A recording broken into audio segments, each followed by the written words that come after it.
So one of the reasons that I wanted to make this appointment with my therapist was to figure out how I was going to proceed with pressing charges against Dylan.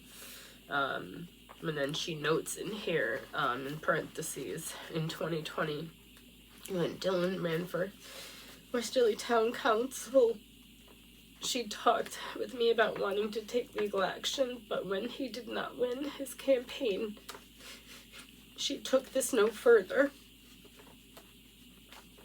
She talks about how she contacted her attorney with questions about this case. Obviously, she doesn't give my name, confidentiality. She says that her attorney recommended a criminal attorney to represent someone who was allegedly sexually abused in 2005 and now wants to press charges.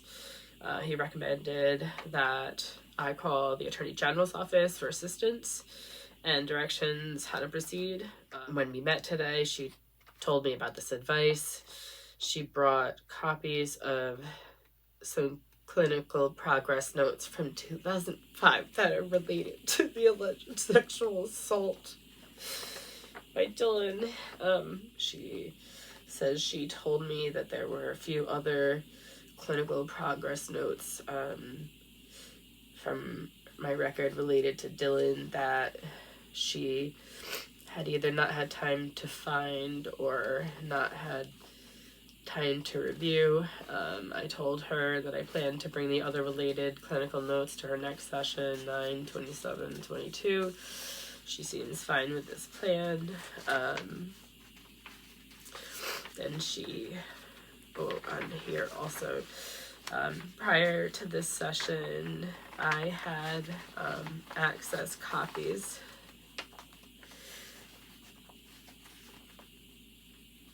for the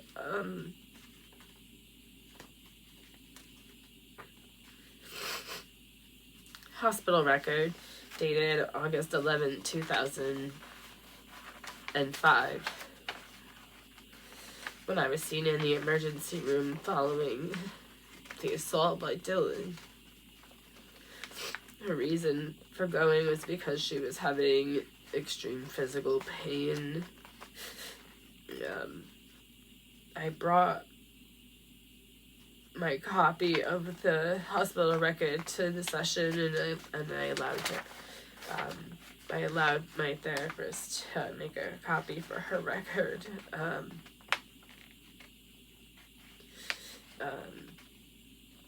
I reminded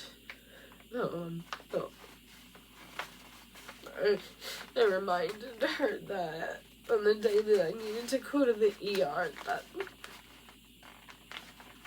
I didn't have anyone. I didn't have anyone to drive me to the hospital, so I made arrangements to be taken by ambulance.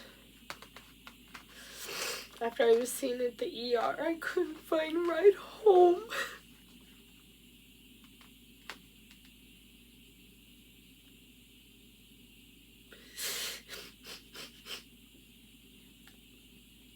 So she called Dylan, who lived in the same apartment building, and he agreed to pick her up and drive her home.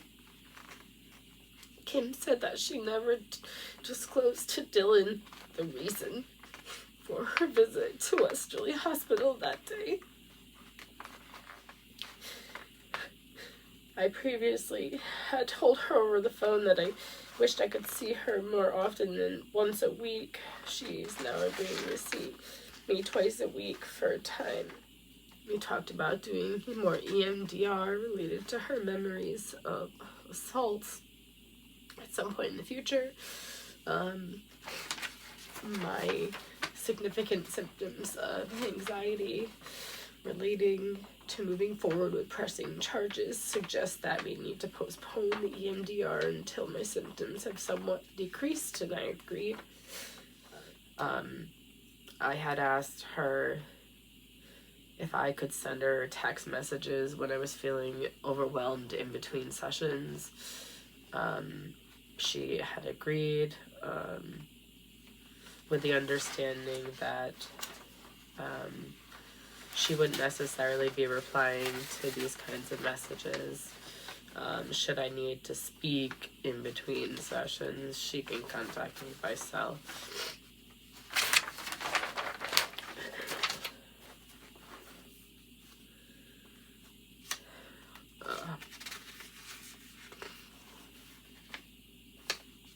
I need a moment. On September 27th, 2022, I gave a report of my sexual assault by Dylan to my therapist for the first time ever. And it says,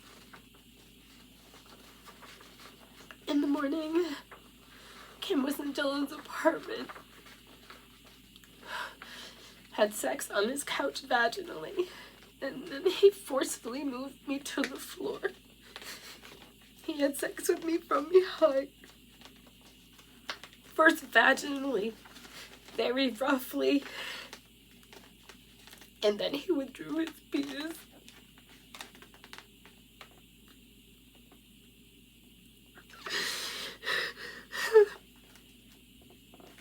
And then I felt his penis on my butthole.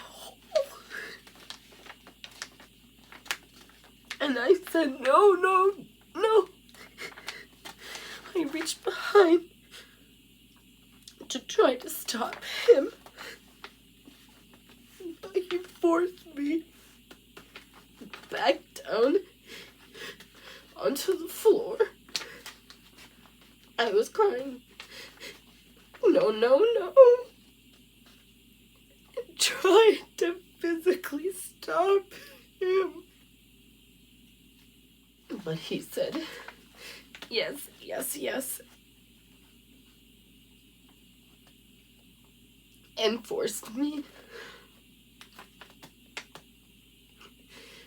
without any lubrication.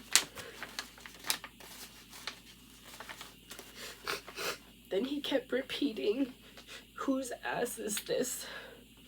After 5 or 6 more anal penetrating times, I finally said, it's yours. After he stopped, I went to my apartment, got on my bed, and sobbed. She notes Kim was crying throughout this report and struggled to recall the details. That is that. No, this is this also. Oh, more. This is another reporting that I told her, and she wrote on the back of that note. And this one says, one night I spent time with Dylan and a man from another building, and I knew he wouldn't hurt me, meaning the other man. I said I had smoked some weed with him, meaning that guy, Dylan did not smoke. I smoked and that guy smoked. And then Dylan left, and I stayed for a while in that other guy's apartment. I mean, I hardly knew him, but I could just tell, like, he wasn't gonna hurt me or take advantage of me, and but at the same time, I was almost willing to let him if it meant not having to have sex with Dylan. I just wanted to, like, sleep on that guy's couch or anything except go back. But I went back, and he was waiting for me.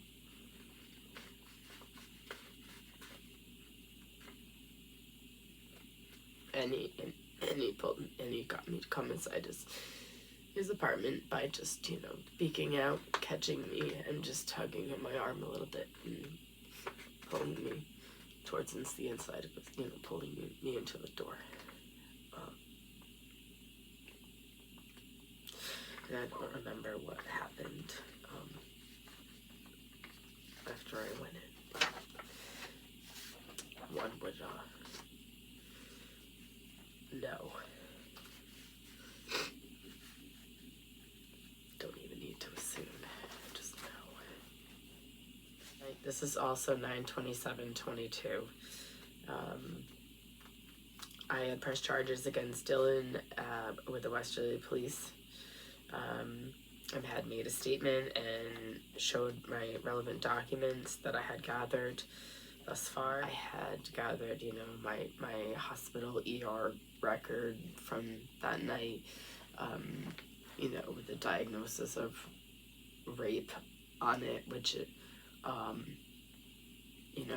obtaining that record, I already knew, but reading rape,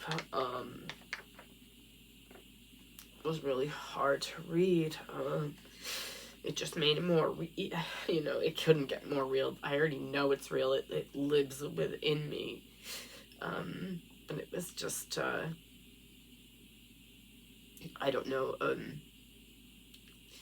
a very positive form of evidence, or so I thought.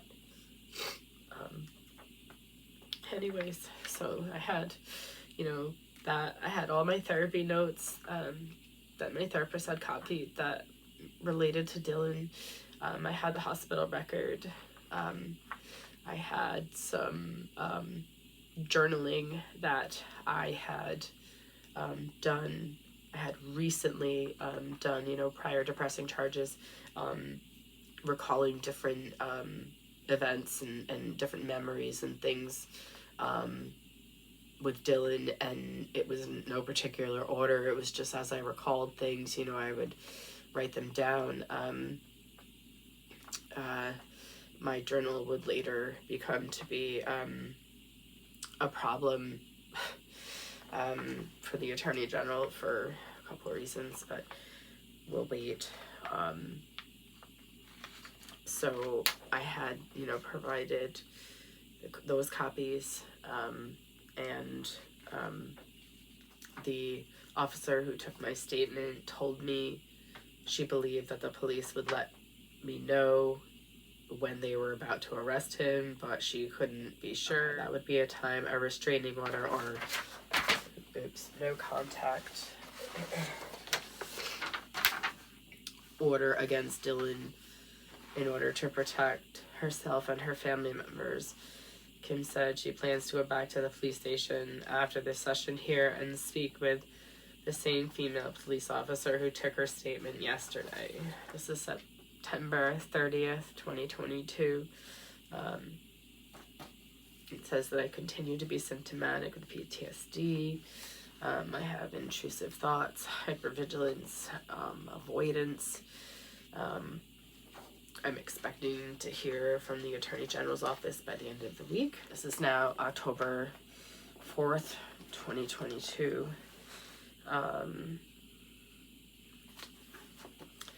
I guess I had forgotten to bring in a questionnaire in that I was supposed to bring in it's an assessment of some sort.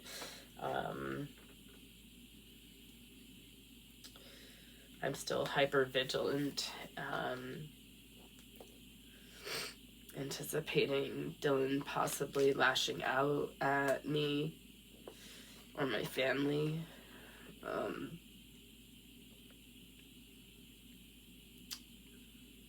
Discussed how my feelings weren't facts, when that,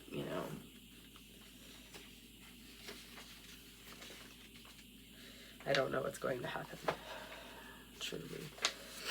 This is the evaluation, and the score I land here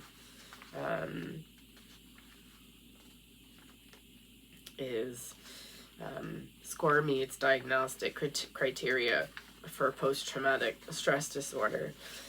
Excuse me. Scores in this range are high enough to suppress your immune system. This is October 12th, 2022. She called me to discuss those test results. My score was 85 and in the severe range. She advised not doing EMDR right now until my symptoms of CPTSD are less severe. In moderate or mild range, she said. Practically speaking, she will need to know what, if anything, the police are going to do with her case. Kim said she agrees with this plan. It's now October 14th of 2022. I was upset because there was a report that a man walking a child in a stroller had come onto the Springbrook School playground. Right. My daughter Lorelai, she was outside at recess during this. The man was taking pictures of children on the playground, but did not have a child attending the school. The teacher on the playground, whoever was supervising the playground, was a substitute. Is what what we were told at the time. I don't even remember. I think it was now the former school psychologist. I'm not sure her title, but anyways, they suggested that this person on the playground may not have known what the protocol was. So another teacher went over to the man and asked him to delete the photos he had taken. I had received an email from the school that notified parents of the incident and said that at no time was anyone's safety in danger. That was just there was a strange person there, so at all times many people could have been in danger. But anyways, she says that I'm still symptomatic with the PTSD, anxiety, depression, hypervigilance, avoidance, and hyperarousal. We had discussed some interventions for helping ground myself. I had given permission, or she had given me permission to call if I felt overwhelmed. After I waited too long with symptoms escalating for a few days. So she's just saying that she's available if I need her. This next paper is dated 10/18/22, and it's just a copy of a note from, I don't know when she wrote this note, but it's an old note of hers in my file somewhere. And it says, it's just copying, saying that I had said, the note she has here says, move to 24 Spring Street, 62305. Progress note says, moving in 1 week. And there's another note from her file saying, move from 24 Spring Street, 11/8/05. And then the progress note says that I was in the process of actively moving. This is from October 18th, 2022. It says I was given info from my clinical report regarding when I had lived on Spring Street, where the alleged sexual assault occurred. Let's see, it says Claire and her husband have decided to homeschool our children. This is something they've done before. When I had called the Attorney General's office to find out the status of my case, I was told it could have been another month. They also said they will call me when action on the case begins. And it says that I felt better about this. 10/21/2022. We had taken our two big kids out of public schools, and we're officially homeschooling them. And their last day of school, that last Friday that they had in school, the high school had gone into lockdown. Which, you know, we at the time just felt it even further confirmed, you know, our decision to homeschool them, you know, at least for now. 10/25/2022. I guess I was frustrated with the kids. I had taken them to the Mystic Aquarium, and she started asking me my disturbance level, or my disturbance level regarding being raped by Dylan. This is October 28th, 2022. I reported feeling frustrated and disappointed in the RA Assistant AG's decision not to investigate my case. It says I signed a release so that my therapist could call Mr. Travado. I did call and I spoke with Mr. Travado, and I'll never forget that phone call.